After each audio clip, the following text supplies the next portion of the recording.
Welcome back here today on the beautiful campus of Florida Panhandle Technical College.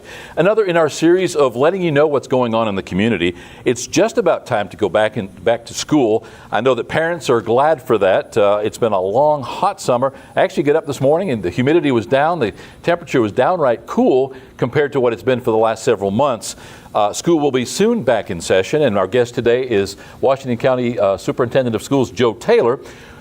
As we did last year prior to the start of the school year, we're going to talk a little bit about whatever changes may have occurred, whatever information parents should be aware going forward. Just a year ago, we were talking about the opening of the brand new Kate Smith Elementary School. We'll talk to Joe a little bit about just that, about how Kate Smith has performed, what new things have been successful, maybe what changes need to be made going forward. In any case, this is one of our rare opportunities to talk to the superintendent, and we appreciate his presence on the show. We're going to talk about all this and more when we come back, and we will be right back.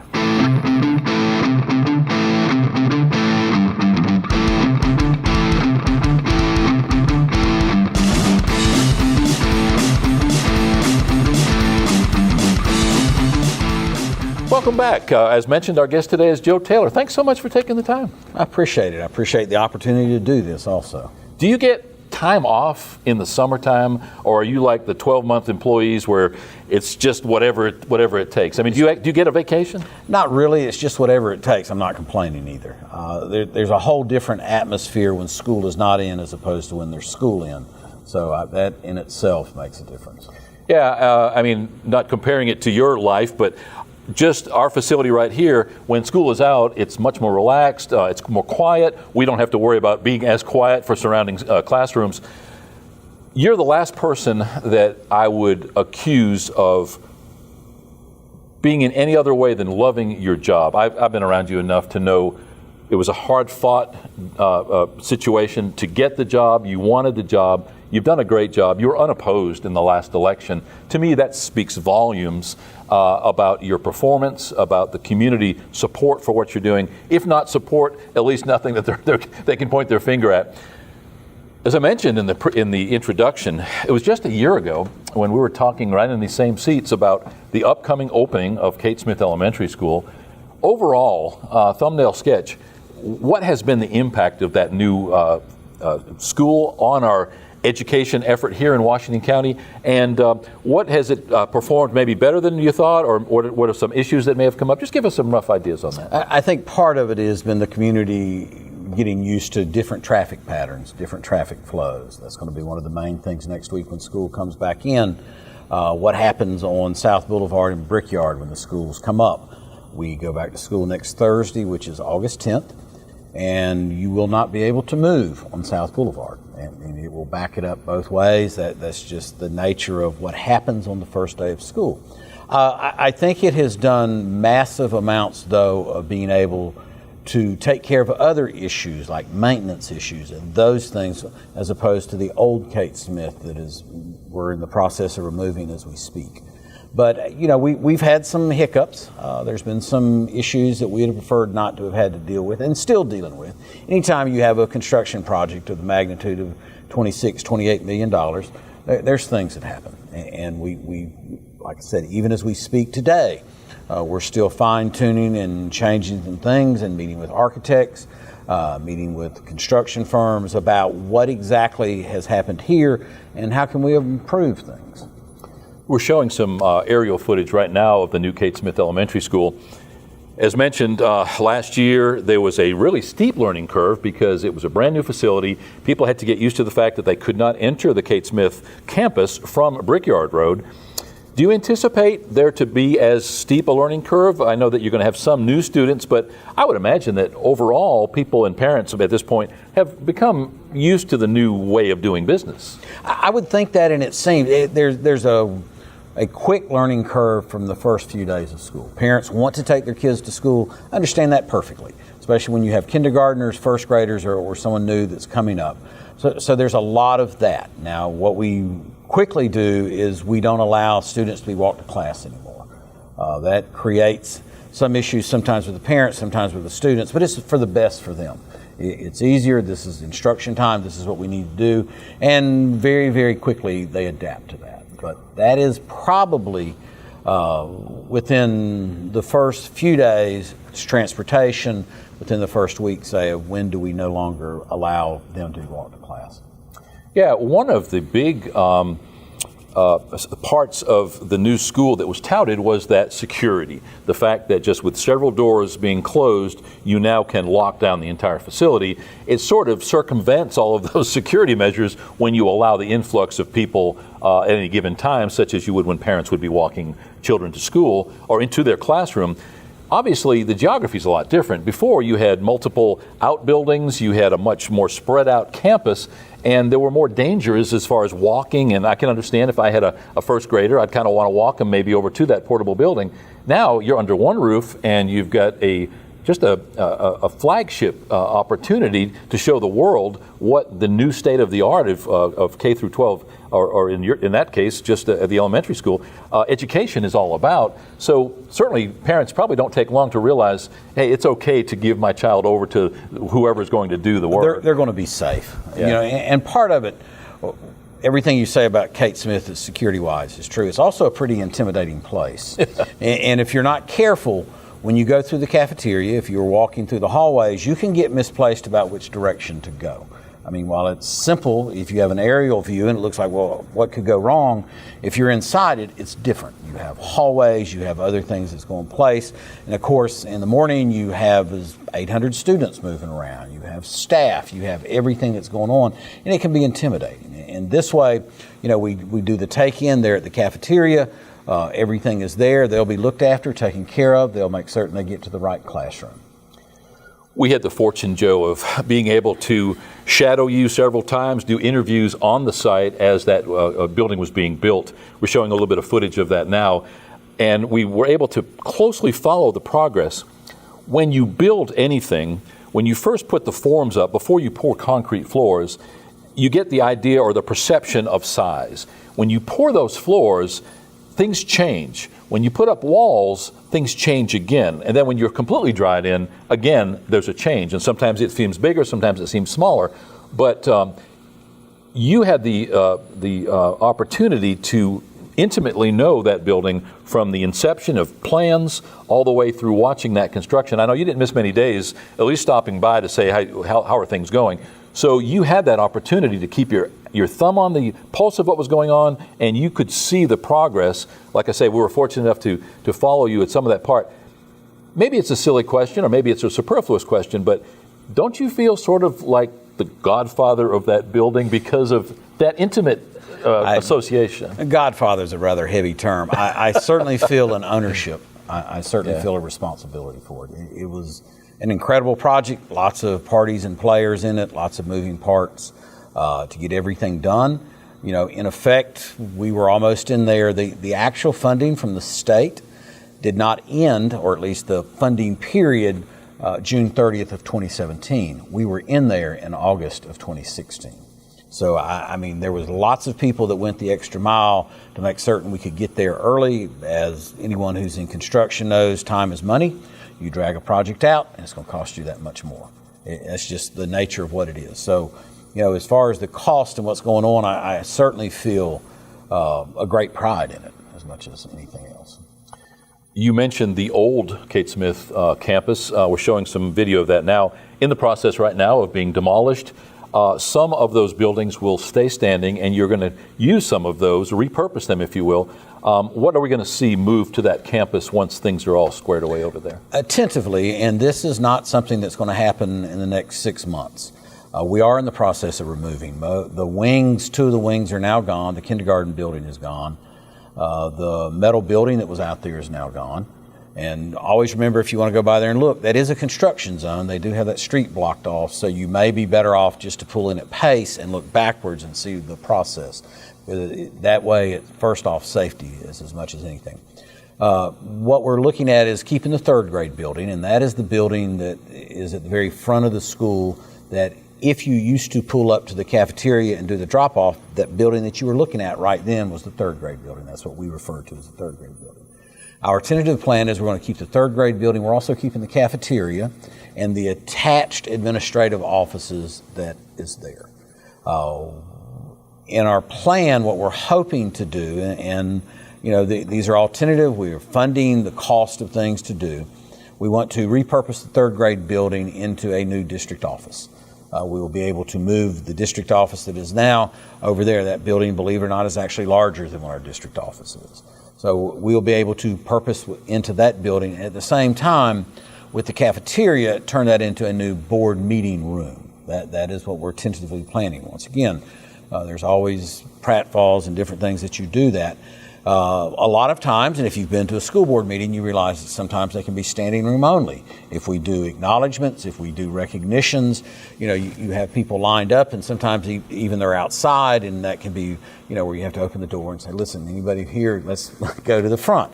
So that will give us a lot more room.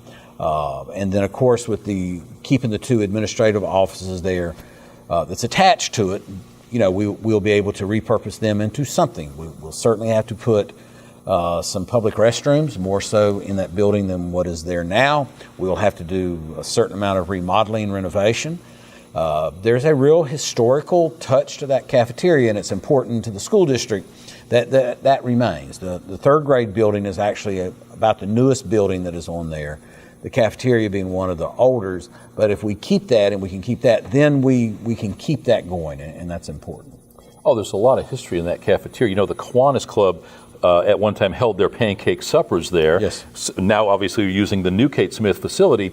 But that would give you a lot more elbow room, and it would actually give you an opportunity if you want to do, like you say, presentations or even programs, especially if you left the stage or whatever permutation you came up with. But that seems to make a lot of sense. So, and that's our goal. It's going to be, like I said, we're taking it down. The school board has not approved the final redesign of everything that we're looking at. We've had some conversations, but as far as an actual footage print that was done, then the existing district office that is over there now, what we're trying to do is move the data center out from the old Chipley High School into it. To me, it is more secure. Never forget that Chipley High School is basically an 80-year-old building, and we've already started that transition. The networks and all of the big things are in the district office now. We've already moved them over for security purposes. Well, and being that you have to have good air conditioning for that type of a system, I would imagine you probably have better infrastructure in that building than you did in the old. We also can have a generator in the old building as opposed to the new building, so that we can always stay online even when the power kicks off. So not only the security, they have several of the rooms that's over there, and they will be able to utilize the space that's left. A year ago, May, you contacted us and said, we're going to do the Kate Smith graduation. Even though the new Kate Smith is not occupied yet, it's not being used, we are going to hold the Kate Smith graduation from kindergarten in that new multi-purpose room. And it almost brought tears to your eyes. It was such a joyous occasion. This May, we were able to enjoy the very first true graduation from the new Kate Smith Elementary School. Talk about that whole experience and how that must have made you feel. The first true one was the year ago, May. That was the first true graduation. In my mind, it has never been split. When we were dealing with Department of Education and we were dealing with those parties that's involved in that, it was very important to us as a school district that we graduate even before then. And so that wasn't just a happen chance thing. That was a goal. This is when they would say, well, what would you be looking for? And your contractors and those, we'd like to be able to hold a graduation. And we were able to. It took lots of moving pieces and parts. And it is mind-boggling because normally you don't have at Kate Smith in the past few years, there was not a formal graduation. They would go to the Ag Center, they would do performances, there would be songs. It was wonderful. There was a sweet spirit, everything that was there. But to be able to bring everybody into a cafeteria that can hold 1,000 people and then be able to do all of your kindergarten classrooms and do the recognition and the pictures and the specialness of the things that are involved, if you're beyond that or you don't remember when your own child did that, that's a major, major milestone in life. Despite the capacity, it was a standing room only crowd. So you packed that place. It's amazing that number of kindergartners would have that large of extended families. It was probably no mystery, but I was amazed. And literally, it was tough moving around inside that room during that graduation ceremony. You were literally full. That is, and that was a goal. That's what you want. When kindergartners and you start at lower levels, and you can see it as your children go up. If you have kindergarten plays, what the attendance is, and then first grade and second, and sometimes it drops down into different worlds, and the participation isn't there, say, into middle school. When you get into high school, it's a little bit different. You have more public. But with those kindergartners, it is about family. It is about grandparents and great-grandparents and those with the histories of the schools themselves, that this was something they now share with you. I mean, there were people who were in that audience who had graduated from Kate Smith, elementary, kindergarten, and had done these things. And so up until you get to the high school graduation, where once again, that's a major, major family. That is a life stone. That is a piece of sharing. I too graduated from Chipley High School. I too graduated from Vernon High School. So those things mean things. Sometimes even when we get busy and overlook them, they don't. For 30 years, we lived in Panama City Beach, and 12 years ago, we moved to Washington County. Because of that 12 years, we have now taken pictures of people who have graduated from kindergarten. We have now taken their picture graduating from high school. So we have gone one full cycle. It's not a full generation, although our generations are getting closer together. But we have had the experience now of being able to follow the progress of those children. I would imagine as a superintendent, you've got 7 schools in Washington County, a lot of school kids. 25% of the population of Washington County is under the age of 18. That means that there's a bunch of people in those classrooms. What are some of your challenges today? What are some of our most poignant needs in Washington County? In Washington County, we are dealing, and have been for several years, one is a declining population within our schools. The actual population of the county is held steady or dropped slightly. And it's about economics, it's about development, it's about jobs. That's a driving force with adults and the different things that is there. So probably our biggest issue, like every school district, is funding. Where does the money come from? How does the state appropriate funds? How does your local and our local tax values have not been what it was, say, in 2007-8 at the height of the things. And so, all those issues that we have to deal with and work forward is the financial pieces. It hasn't been that long that you sat in that chair and we talked about the proposed half-cent sales tax to try to fund some of the infrastructure that was required or mandated by the state. Are the needs for which that money was intended, should it have passed at the time, still present, and is there a need still for more funding for that infrastructure? In this case, it was about the broadband, the bandwidth rather, necessary for the device mandate by the state for education. We've been very blessed in the last couple of years with additional funding, one through the feds and then through the state for technology. And the half cent, the need is still there. It certainly is. And at a point in time, that discussion will come back up. Because when you look at the funding piece, we have to replace computers.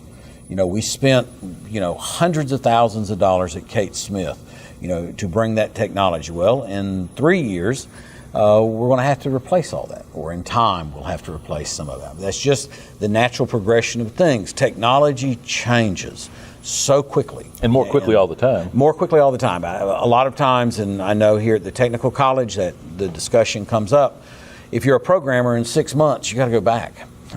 Just the whole change of things that's coming. The world of the 3D printers, the world of the drones, the things that move around us is the future of what things that's coming on. So we have to get prepared for that. And so, we are technology and we go one-to-one devices. We were fortunate to do that. Well, there comes a day that you have to replace that. If that's the level that you want to be at and that's what your expectations, you have to be able to pay for that. We have been fortunate to be involved with the school district from a point of view of being able to document many school activities, inclusive of scholastic and sporting events. Just recently, you were fortunate enough to be able to replace the lighting system in both the Vernon and Chipley football stadiums. Made a huge improvement. Talk about that a little bit. Part of that, when the Triumph funds, which was the oil spill funds, each county and each school board, even not being part of the original or part of the 7 Triumph counties, which are the coastal counties, from Wakulla all the way back over to Escambia.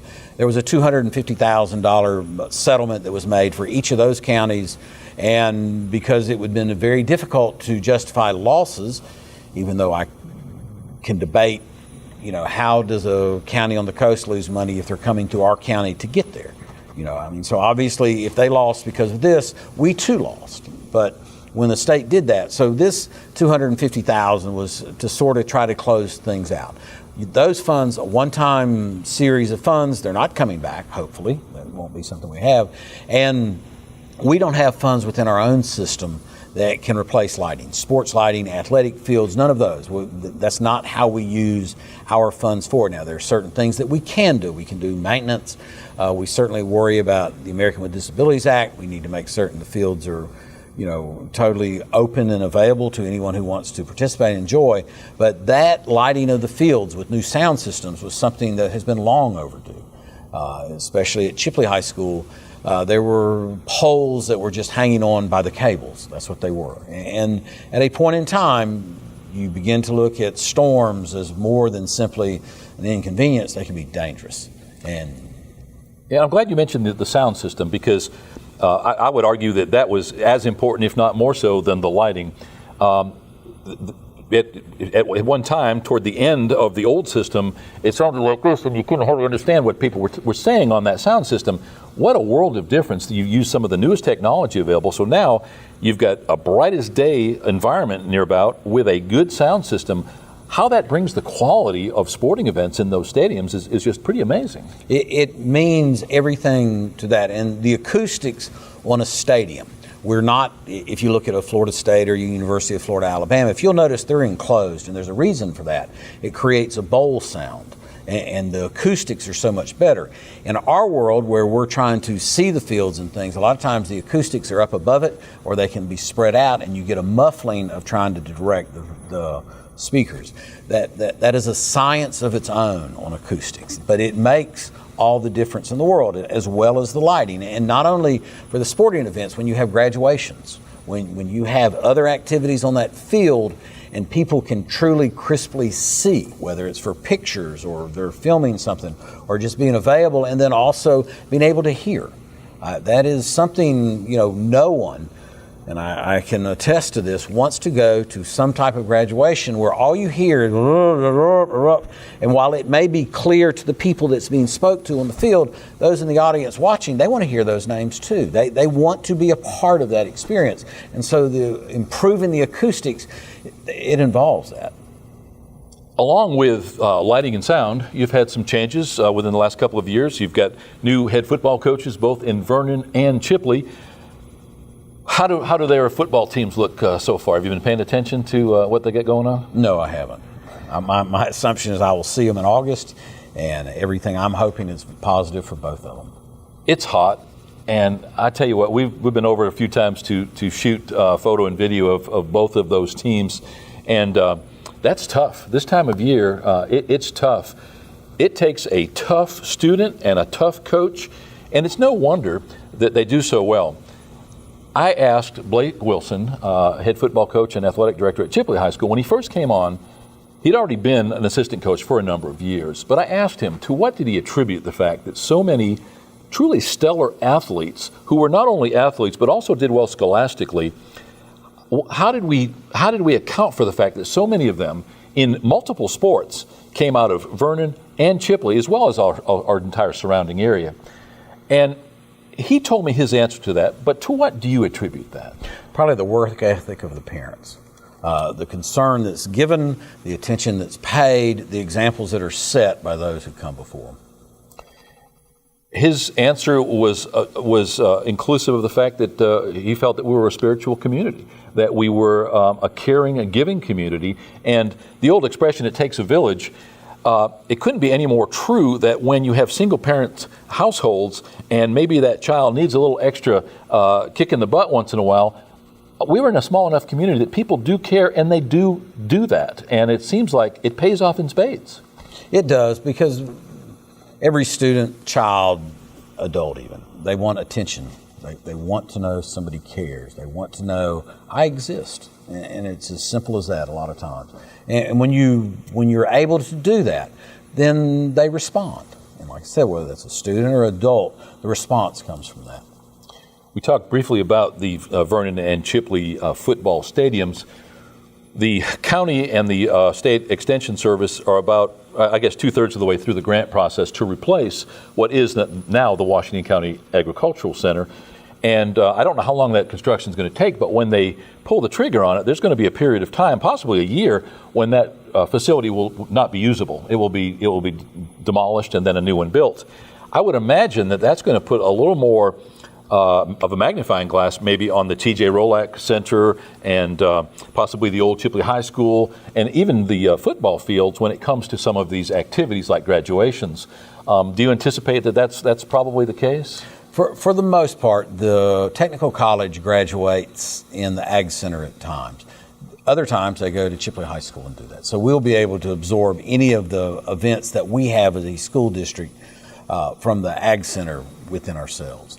For some of the others the T.J. Rolak, of course, is administered by their own board. If certain attention gets paid there. And then, I have as much or more concern for things like the youth fair. Things that go forward and that get involved with that. If there's some kind of participation, there's something we can do to stay involved with that. Yeah, and those multi-day events, you would not be able to do those in the high school gymnasium or the football stadium. So the old Chipley High School gym, still a gorgeous facility. What's the condition of that building? We do our best. It's there.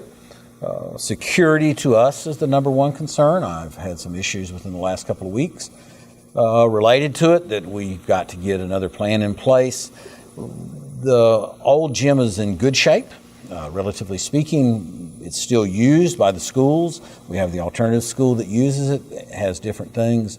Our number one concern is after-hour supervision and what goes on there. Yeah, the City League basketball still takes place in that facility. Obviously, next door to that, Spanish Trail Playhouse has a long-term agreement with the school district. They've done a wonderful job of remodeling that building and are actually doing quite well putting this performing art almost always to sold-out audiences there. It is, and that's a testimony to them and their board and their directors who do that because they hustle, they work, and they want to make something positive for Chipley and for Washington County. Well, the open-mindedness of the school district as well. I mean, to be able to see that long-term goal and to acquiesce and to enter into that partnership, because when they started, anybody can go up there and make promises, but like you say, they made it happen. So hats off to the existing school board. Do you have an overall sense of partnership, good communication, do you have a good working environment in your current school board? I think so, yes, I do. I think there's cooperation, there's a diversity. They have different views, they bring different experiences and their backgrounds to the fore, and they operate off of those. Incredible amounts of respect between each other. And so I think that, yes, I do think that. Anytime you get a bunch of type A personalities all together, you say, oh my goodness, there's nothing going to be done. But in reality, if they're educated, if they get it, all of those experiences coming together don't do anything other than raise the expectations. And in a small county like a large county, but a relatively poor county like Washington, we seem to be the beneficiaries of that brain trust. Yes, it is. I mean, because the number one goal is we don't forget. We're about education. We're about the future. We're about community. We're about students. Whether pre-K through 12, the technical college, all of the things that's involved, that they bring with their own experiences and their own perceptions of what that should be. Kate Smith Elementary School, you say you're still dealing with issues, but for the most part, that project is in place. What do you see as one of the next capital improvements that Washington County School District is going to have to start to consider in the relatively near future? The transition from where we're at now to the old Kate Smith property into those buildings is actually on the forefront of things, getting ready to make that move going forward. As far as like for capital outlay items and things that we deal with, there has to be some decisions and directions. What are we going to do about, say, the public restrooms at Chipley High School Stadium? That's always an issue, that very front piece of the thing. There's a real tightness and there's no room to maneuver. So, as we look, is there something that we can do related to that? How is funding? we hear every day in the newspaper and in the news media that state funding is being slashed due to whatever reasons. How does in your case specifically, Washington County School District look dollars and cents wise, and going forward, what are issues of which maybe some families should be aware? What drives our funding is the number of students, pure and simple. We don't. Other districts have other issues. They have diversities in education systems. They have that. We're blessed here, at least I look at it as a blessing, that we don't. But what we do have is a dropping number of students. When you lose students, you lose money. The funding formula from the Department of Education for the things that are there establishes a baseline that every student throughout the state of Florida will get the same amount of funding dollars. It's a zero-sum game. So the funding piece. Looking into the future, and one of the things that's on the horizon that is not spoke about in the education world is the rewriting of the Constitution. Currently, in the Constitution, public education is the paramount purpose of the state of Florida. As you've seen in the last year or two with the debates on different types of educational systems and where we go and the progression, will that always be the paramount issue of the state? And as they look at that Constitution, there can be very subtle changes that have huge effects within the public education itself through that route. Thanks for taking the time today. Are there any changes in bus routes, bus schedules, maybe of which parents should be aware? Everything is pretty much the same pickup times, same delivery times. By all means, call the district office, speak to the transportation department if you have questions about your own child.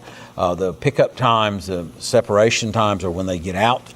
All of that will be the same. You know, we have, just like we did with the opening of Kate Smith, that changes slightly when the parents can do the pickup because we have the separation between the buses and the cars. I stress this again and again and again. Next Thursday when school kicks in, and actually our teachers come back Wednesday, but next Thursday as in day after tomorrow Wednesday, but next Thursday, you will not be able to move South Boulevard. You're not going to be able to move on Brickyard. That's just, and I think most long-termers within Chipley have accepted that instead. If you forget it, you won't forget it Friday. You may forget it Thursday. You won't Friday. You will not be able to move in those areas. Also coming up, and they should be finished by December, there's a sidewalk project that's going to come in from Highway 77, come all the way down to the Techno College to Hoyt Street and go back to Highway 90. They are in the process. The documents have been issued for that. We had hoped that they would be past Hoyt Street, past that intersection prior to this point in time, but they had some delays as far as contractual, and they weren't able to do that. When part of what that is going to be done is that you've seen the flashing lights at the old elementary school. That will go in sometime during the fall. All of that will be a school zone, and there will be some subtle changes. That intersection will be brought up. It will be slightly done different, and so you can get, when I say the intersection, with Hoyt and South Boulevard where you turn into Kate Smith. But everything else is pretty much doing that. I do want to, you had talked about the summer camps for the football and different things. Chipley High School, Vernon High School, both of them have band camps, and they get out in this heat also very early in the morning and throughout the day. And that is a testimony to them that they have members and they have directors and they have those who get involved in those programs. And shame on me, and I apologize. You know, we spend a lot of time putting a magnifying glass or a spotlight on those bands. So in all fairness, we are certainly aware of it. And it was just a slip on my part, but you're exactly right, and I do apologize. It amazes me the time, energy, and effort spent by those bands. And they have very little recognition at the end of the day. They have halftime, and they get to play a little bit at the football games, and then, of course, they have concerts and so forth. But for the amount of time that they put in, really and truly, as far as public scrutiny, they don't get that much attention. So hats off to them, as you say. They do a great job. And this heat is hot on everybody. It rains on the just and unjust alike. Well, this heat is on all the programs that are out there participating, and they both perform at very high levels, and part of it is the time and effort that they put into it. We also have a new website. And on that website is going to be one big calendar for the entire school district. And when I say one big calendar, all schools, all events, all things. And so if you're, whether you have a student or not, and you're looking for something to do, I guarantee you that coming up this fall, whether it's middle or high school, there's something going on all of the time. That is music to our ears. I know that I'm lucky enough to be friends with Brian Revere and Troy and Kyle over at Chipley High School, and so I can usually, and Bill Chomos and some of the other guys, and I can usually text them and say, hey, who's still on for that game or that whatever it happens to be. But yes, now that website is on the screen right now, as a matter of fact. So basically, is it like a Google Calendar where all of the teachers and instructors and coaches and so forth will be actually be able to access it themselves? The schools will access it. And when they download those events, then it'll show up there. There seems to always be something going on. As you point out, some of the best entertainment and some of the most affordable entertainment that you can get, whether it's scholastic, whether it's sports related, you guys always have something going on. And it's amazing, even in the middle schools seem to have stepped up. When I was in what used to be called junior high school, there weren't as many sports activities. Now it seems like everything that the high school is doing, except maybe for track, is mirrored in the middle school. In time, probably the track will be also. There's been a tradition of changing. If you look, part of the success that you had asked about earlier, and I really think about Rolac Chipley High School's band, that process goes for 5, 6, 7 years. There's not a football coach in the world who wouldn't love to be able to have some kind of program in place where his athletes are having the same program, same expectations, same layouts, whether it's in basketball or football or baseball, as they come forward. So it's just a step in each time. So yes, in the middle schools, they do extremely well. And I go back to what I said earlier. People like attention. So when you go, that's attention, and you will be amazed how much they can perform and do on that. Bill Chomos has been the recipient of that situation, being the coach for the middle school girls volleyball, and having that intimate knowledge of that group of people, and then also the coach of the high school volleyball team, and being able to have that transition. He's sort of in a catbird seat there. He can do a lot of good and watch those girls come up from an earlier age all the way through high school. A lot of times in high school sports, your success can be derived on how long is your coaching staff staying there. Turnover. When you turn over head coaches, you turn over ADs, you have transitional periods. Is the same thing that was there before. So, a goal of any time, is that you have that same consistency, so the expectations are the same. And you use Major Chomos as an example, but in other sports, if they're there and they can see what's coming up at the middle school and they can deal with the coaches that are there, it's like, why don't you get them ready for a spring wing offense? Or, why don't you think about using this in baseball? And so when they get to them, they're ready to go. One last shout out to Bill Chomos. He is the voice of FPTC Radio, Chipley High School football. For the last 2 years, we've been fortunate enough to be able to broadcast the home football games from the stadium. Are going to be doing so again starting this fall. Bill Chomos has really stepped up, and he does a great job with the play-by-play. So we appreciate you lending him to us, if you will, for that service. That's him. I'm not lending, that's him. Thanks again for being here. Thank you very much. Our guest today has been Joe Taylor, Superintendent of Schools for Washington County, Florida. I think you'll agree after having heard this conversation, there's a lot going on. Get involved, whether you're a parent of a student or not. Find out what's happening in your local schools. I think you'll find that there's some really entertaining stuff going on.